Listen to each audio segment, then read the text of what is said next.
ఏ సినిమాకైనా climax కీలకం. అది బాగుంటే బొమ్మ బ్లాక్ బస్టర్. అందుకే క్లైమాక్స్ పైనే ఎక్కువగా ఫోకస్ పెడుతున్నారు మన దర్శకులు. మరీ ముఖ్యంగా చివరి 5 నిమిషాల్లోనే సినిమాపై ఉన్న ఒపీనియన్ కూడా మారిపోయేలా క్లైమాక్స్ రాసుకుంటున్నారు.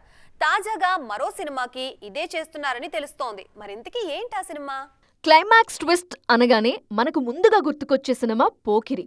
ఈ జనరేషన్కి అదిచ్చిన కిక్ అలాంటిది. మరి ఓ కథ ఎలా మొదలుపెట్టామన్నది కాదు, ఎలా ముగించామనే దాన్ని బట్టే దాని స్థాయి డిసైడ్ అవుతుంది. మన దర్శకులు కూడా దీనిపైనే ఫోకస్ చేస్తున్నారిప్పుడు.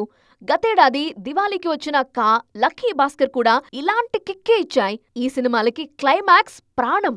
2.5 గంటల కా సినిమాలో చివరి 2 నిమిషాల్లో ట్విస్ట్ రివీల్ చేశారు దర్శకద్వయం సుజీత్ సందీప్. వాళ్ల రైటింగ్కి ఫిదా అవ్వని ఆడియన్స్ లేరేమో.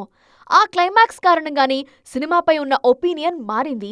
అప్పటి వరకు పర్లేదు అనుకున్న వాళ్ళు ఆ ట్విస్ట్ చూసి బ్లాక్ బస్టర్ అన్నారు.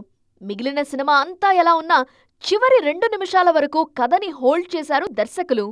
లక్కీ భాస్కర్ క్లైమాక్స్ కూడా అంతే. హీరో 100 కోట్లిచ్చేయటంతో కథ ముగిస్తే లక్కీ భాస్కర్ మంచి సినిమా అయ్యుండేది. కానీ అక్కడి నుంచి 5 నిమిషాల పాటు వెంకీ స్క్రీన్ ప్లే మ్యాజిక్ మొదలైంది. మొన్న తండేల్ క్లైమాక్స్ కూడా అలానే డిజైన్ చేశారు చందు మొండేటి.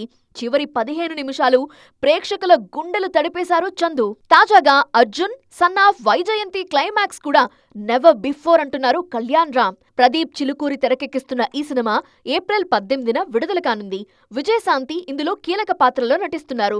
తాజాగా ఇచ్చిన ఇంటర్వ్యూలో మాట్లాడుతూ ఇలాంటి క్లైమాక్స్ తెలుగులో ఇప్పటి వరకు రాలేదు అన్నారు కళ్యాణ్ రామ్. మొత్తానికి క్లైమాక్స్లే సినిమాల ఫలితాలు మార్చేస్తున్నాయి ఇప్పుడు.